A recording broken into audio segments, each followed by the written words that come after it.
இவர்களே, இப்போ நாம இருந்துகிட்டு இருக்கிறது திண்டுக்கல் மாவட்டத்தில் இருக்கோம். இங்கே பக்கத்தில் அமராவதி ஆறு அருமையாக ஓடிக்கிட்டு இருக்கிறது. அருமையெல்லாம் ஓடலிங்க, ஒரு காலத்தில் பெருசாக ஓடிச்சு. ஆனால் இப்போ கொஞ்சம் கொஞ்சமாக சுருக்கி ஆறு குட்டை மாதிரி ஆயிடுச்சுங்க அப்படிங்கிற தகவலை உள்ளூர் மக்கள் நம்மகிட்ட பகிர்ந்துக்கிறாங்க. இந்த இடத்துல ஒரு அருமையான அருக திருமேனி பாருங்கள், காட்சிப்படுத்துறதுல அப்படியே நம்ம சிவகுமார் சார் அப்படியே தொடர்ந்து அந்த அருகதேவனையே காட்சிப்படுத்திக்கிட்டு இருக்கார். 3.5 அடி உயரங்க. சும்மா அந்த முக்குடை பாருங்க, என்ன அருமையா எவ்வளவு ஜோரா அவங்க உருவாக்கியிருக்காங்க அப்படிங்கிறது. சாமரதாரிகளுக்கு அவங்க கொடுத்துருக்கிற 2 பக்கத்தில் இருக்கக்கூடிய அந்த சாமரதாரிகள் அரை வட்ட வடிவத்தில் அந்த பின்னாடி அறிவு ஜுவாலைங்கிற அந்த முகம் சிதைவடைஞ்சு போச்சு. இருந்தாலும் கூட அருகன் ரொம்ப அற்புதமாக அருள் கடாட்சத்தை நமக்கு அள்ளி தந்துக்கிட்டு இருக்காரு.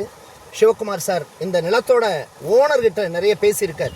இந்த இதை நாம் கண்டிப்பாக அவர்கிட்ட பேசினா ஒரு உரிய இடத்துல சிறப்பாக வைக்கலாங்க அப்படிங்கிற தகவலை நம்ம உடுமலைப்பேட்டை வட்டார வரலாற்று ஆய்வு மையத்தினுடைய பொருளாளர் நம்ம வணக்கத்துக்குரிய சகோதரர் பொள்ளாச்சி அருட்செல்வன் அவங்க இன்னைக்கு சொல்லியிருக்காங்க, உடுமலை அருட்செல்வன்.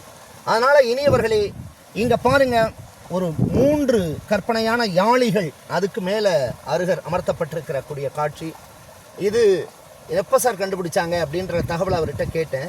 அவர் சொன்னார், இதெல்லாம் 1980 உடுமலைப்பேட்டையில் சேனாதிபதி அப்படிங்கிற ஒரு செய்தியாளர் இருக்காருங்க, அவரே பார்த்து அதை 80 பதிவு பண்ணியிருக்காருங்கன்னு சொன்னாங்க. கிட்டத்தட்ட 46 வருடங்களாகிவிட்டது இனியவர்களே.